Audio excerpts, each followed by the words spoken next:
Hello বন্ধুরা, আজকে আপনাদের জন্য নিয়ে এসেছি গণেশ চতুর্থী স্পেশাল মোদকের রেসিপি। তো চলুন দেখে নেওয়া যাক কিভাবে বাড়িতে বানিয়ে নেবেন দুর্দান্ত স্বাদের মোদক।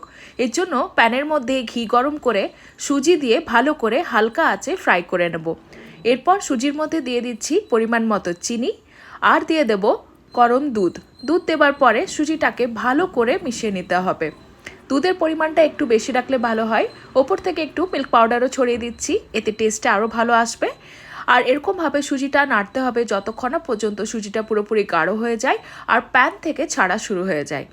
এরপর আমরা পুর বানানোর জন্য নিয়ে নিয়েছি কিছু ড্রাই ফ্রুটস। এখানে আমি আমন্ড, কিশমিশ, কাজু এগুলো নিয়ে নিয়েছি। আর এই ড্রাই ফ্রুটসগুলোকে আমরা ভালো করে মিক্সার গ্রাইন্ডারে গ্রাইন্ড করে নেব। এরপরে আমরা এই ড্রাই ফ্রুটসের থেকে একটা ভালো পুর বানিয়ে নেব। পুর বানানোর জন্য প্রথমেই কড়াই নিয়ে নিয়েছি গুড়। এখানে আমি জ্যাগরি বা গুড় ভালো করে ব্যবহার করব। আর দিয়ে দিচ্ছি ড্রাই ফ্রুটস। এগুলোকে ভালো করে গুড়ের সাথে গরম করে নিতে হবে। আর যখন পুরটা পুরোপুরি তৈরি হয়ে যাবে তখন এটাকে ঠান্ডা করে আমরা ছোট্ট ছোট্ট এরকমভাবে নাড়ুর আকারে পাকিয়ে নেব। ছোট্ট ছোট্ট এরকমভাবে নাড়ুর আকারে পাকিয়ে নিলে পুরটা ভরতে সুবিধা হবে। এরপর একটা মোদক বানানোর ছাঁচের মধ্যে প্রথমে নিয়ে নিয়েছি সুজি। সুজিটা একটু কম পরিমাণে নিতে হবে যাতে পুরটা ভালো করে বসে যায়। তারপরে ভালো করে ছাঁচটা দিয়ে আমরা তৈরি করে নেব মোদক। দেখতে পাচ্ছেন খুব সুন্দর মোদক তৈরি হয়ে গেছে দারুণভাবে।